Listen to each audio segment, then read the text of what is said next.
You see, when we can show up in the middle of conflict in a really healthy way, it actually contributes to our connection rather than robbing us of connection. Right. So it's constructive rather than destructive. Yeah, exactly. And when it's destructive, when it's unhealthy, it has a tendency to control us. Mm-hmm. But when it's healthy and we have really good skills around it, then we can control it.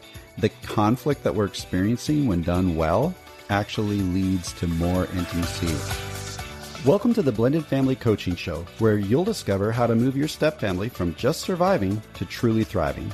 Grab your headphones and listen in as we share practical, real-life strategies for building healthy bonds, understanding the kids' perspective, romance and partnership, parenting with great teamwork, and yes, even co-parenting with a difficult ex. We're Mike and Kim Anderson, and we believe with the right tools, every step couple can overcome the common challenges of step family life.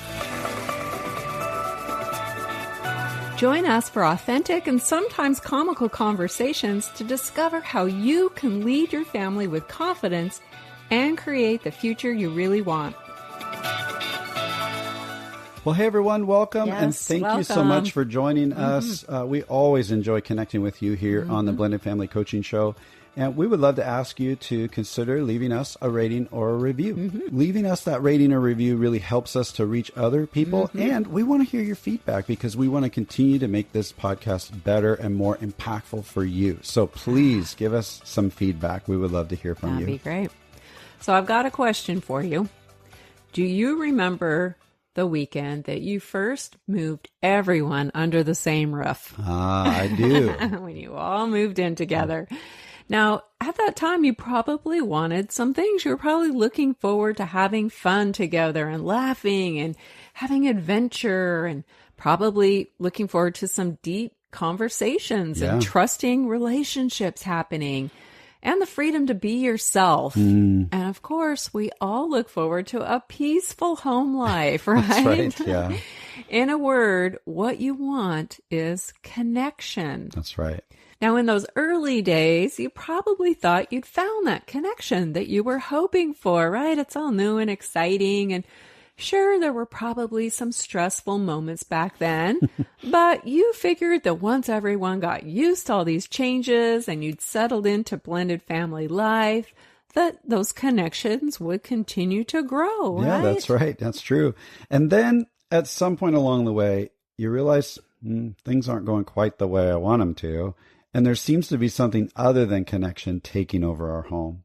Instead, conflict has been creeping in, and sometimes it even feels like it's taking over. Oh, yeah. Conflict starts popping up in unexpected places, and it starts robbing you and your family of the connection that you were expecting and you were hoping for.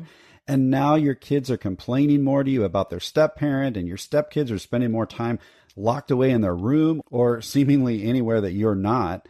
And there's this invisible wall that seems to be building up between you and your spouse that gets another brick added every time a conflict pops up. That leaves you feeling frustrated, alone, maybe even hopeless sometimes that you're ever going to really reach the connection that you've been hoping for. Yet underneath it all, you know that you ought to be able to control all this conflict and that it shouldn't be controlling you. Now, several months ago, before all this COVID stuff hit here in the U.S., we had one listener ask, how do you handle the constant conflict? And like I said, that was before all the shelter-in-place orders started rolling out and we were all forced into close quarters with each other. And all of that has brought stresses that we didn't expect and worries about the future. Sure. That constant conflict for many of us that existed even before the pressure of COVID hit might be ramping up right now. Yeah, any pre-existing issues that were looming in your home are now being magnified and they're just kind of all in your face. Yeah.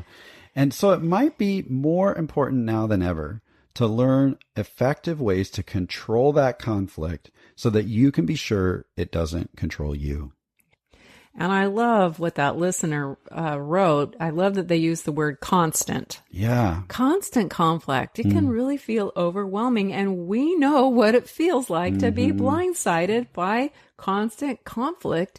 And we also know what it feels like not to know how to handle it or what to do with it all. Yeah. We've spent really long seasons not being very confident in how we were handling conflict. Yeah. That's the truth. And honey, early on, things with us went pretty smoothly. Wouldn't you agree? Yeah. But we did reach a point where the pressure was on. We weren't working well as a team, and it felt like conflict was going to rip our marriage and our family apart. It really did. Yeah. I remember several nights actually being right here in this office where we're recording this episode and just sleeping in one of the chairs out here after the kids had gone to bed because I didn't want to be in the house. I was hopeless that we could even have any kind of connection. Yeah, it was rough. And we've discovered many healthy ways to gain control of conflict rather than allowing destructive conflict to control us and tear us apart. That's right. And that reminds me that recently we were coaching a couple around this.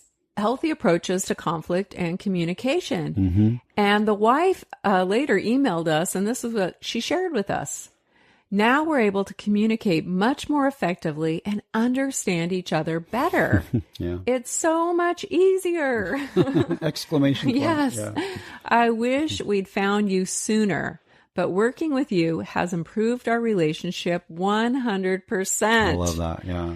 And the reason why I bring this up is because that kind of summarizes our story. That's right. Honey? Yeah. I know. I saw myself in that email.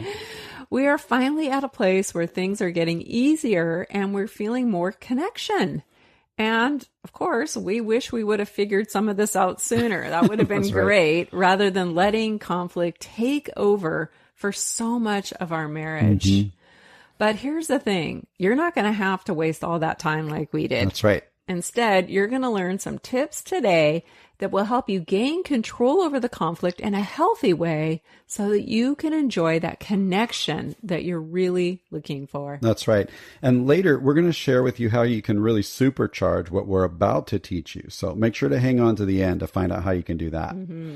So we're going to walk you through 4 things that you can do to gain control of conflict. But before we do, let's get clear on the goal here. The goal is not to eradicate conflict from your home, okay? That would be nice, but not possible. The truth is you're going to have conflict. Conflict exists in relationships, and that's just a reality that we all have to own, okay? Now, in fact, leading relationship researchers at the Gottman Institute report that 69% of issues in a marriage is not resolvable. That means that on average, only 31% of our conflicts actually get resolved. So you might hear that and you go, well, I guess I can just stop listening to this episode because what's the point, right? 69%. But here's the deal. The difference maker for successful couples is how they handle that conflict.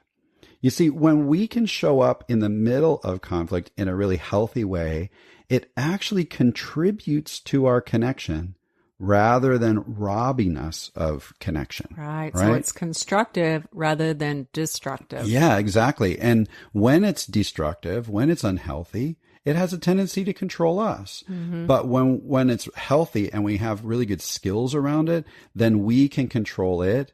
The conflict that we're experiencing when done well actually leads to more intimacy and more connection, which is what we're after in the first place. We've definitely experienced that. Totally, yes. So the strategies that we all need to learn are more about doing conflict well rather than resolving the issue or getting rid of conflict. Does that make sense? Yes. All right. Yes. All right. So having said that, here's step number 1. When conflict shows up, get yourself in an us-focused mindset. What do you mean by that?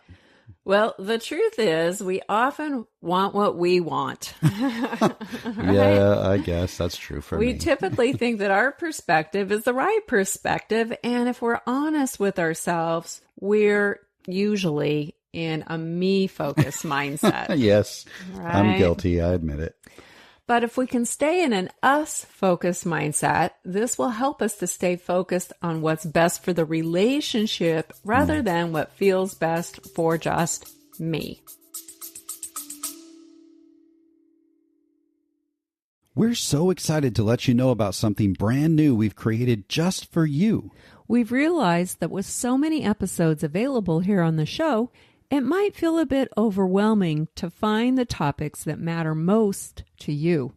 That's why we've created a simple tool for you to receive a personalized playlist focused on your current struggle or your biggest challenge. That's right. It's called the Blended Family Breakthrough Quiz. You'll answer just a few questions, and based on your responses, we'll email you a curated custom playlist of episodes that are specific to you. This simple quiz will direct you to the most impactful episodes that pertain to you personally and keep you on track in your journey of discovery, learning, and growth. So, scroll all the way to the bottom of the show notes for this episode and click the link to take the Blended Family Breakthrough Quiz today. Okay, let's get back to the discussion. Yeah. Right. So it's focused on us and not on me. Right. So how do we do that? Well, what we want to do is say it out loud. It's very important. Now, if you're comfortable saying something in the moment, like, I can see we're not necessarily on the same page here, but I want you to know that I'm going to work at staying focused on what's best for us in this moment. I want the best thing for our relationship more than I just want to get my way. Wow, that's powerful, actually. Yeah. Right. That can really shift both of your mindsets if just one of you declares that. Yeah. Now, if you can't get that out of your mouth right there in front of your partner. Sometimes we get a little bit locked up there. Yeah, and this does take practice, by the way. It's fine if you need to maybe excuse yourself to the other room or to the bathroom. Just get a few minutes alone and speak these words out loud to yourself. I want to be us focused, not me focused.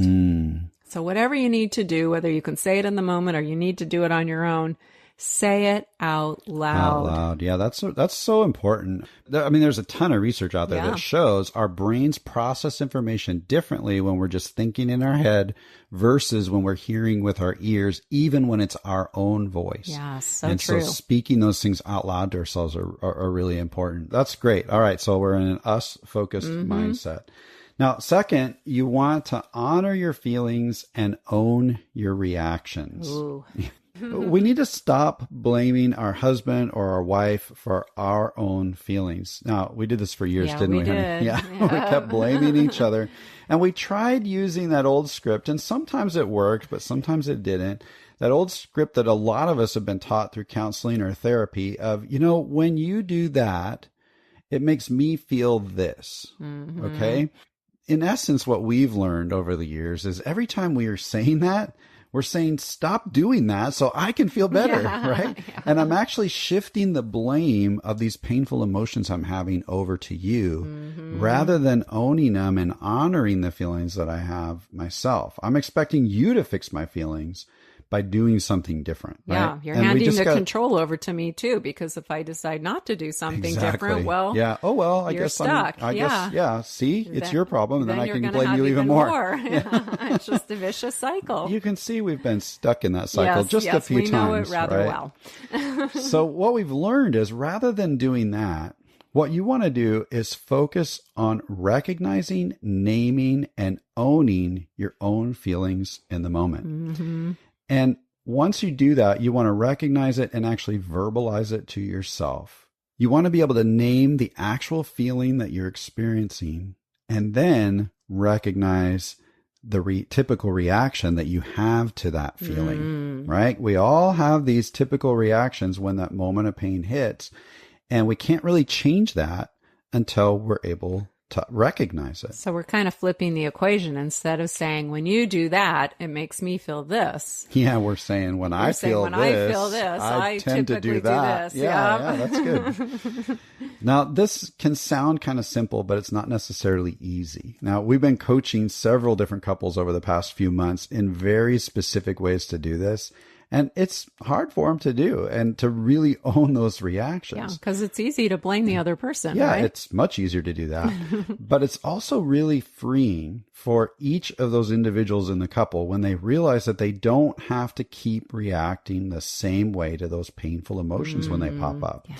But instead, they can choose a different response, right? Reacting and responding are two different things, and they're learning how to respond rather than react. And we're going to talk a little bit more about what that really means in just a few minutes. But the point here is that we want to be really honest with ourselves about the painful feeling in the matter-of-fact way. So we're not stuffing it or bottling it up. We're also not exaggerating it or letting it take control, but we're simply being honest with ourselves about that painful feeling and about our typical reactions to that feeling. This is going to help you own your stuff because your emotions are your responsibility, and unhealthy conflict is usually persistent when we don't own our own stuff, our own feelings and our own reactions, right? Yeah, and you might have to get vulnerable there if you've never really gotten in touch with your feelings and your reactions. It may take some effort. It can be a little scary sometimes. That's right. All right, let's move on to the third thing you want to do, and that's to pan out to the big picture. Now, when we're hit with a painful emotion, we tend to focus on this one moment in time or this one relationship that we're struggling with. Yeah, everything revolves around this little pinpoint, right? Yeah, and when we do that, we can't see the forest for the trees. We're really hyper-focused.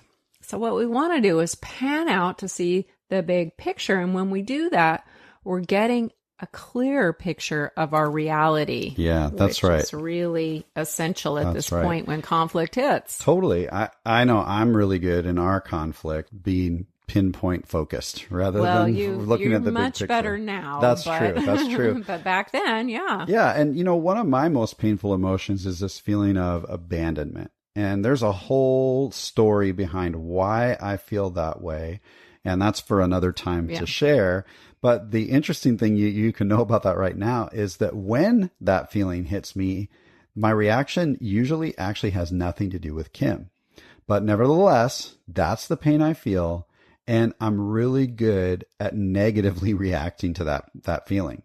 But when I get stuck there, it's because I'm focused on that single moment in time. And I'm not considering the fact that we've been married 19 years and you're still here. You have not abandoned me. Like Kim's committed to me. She's committed to our family. And I've actually, when I look at the big picture, I have no reason to believe otherwise. Now, admittedly, this can be challenging and it takes some time to figure out how to do this. And actually, after we talk through these steps, we're going to tell you how you can fast track your results with more accountability and support than can be offered in just a single podcast episode. Yeah.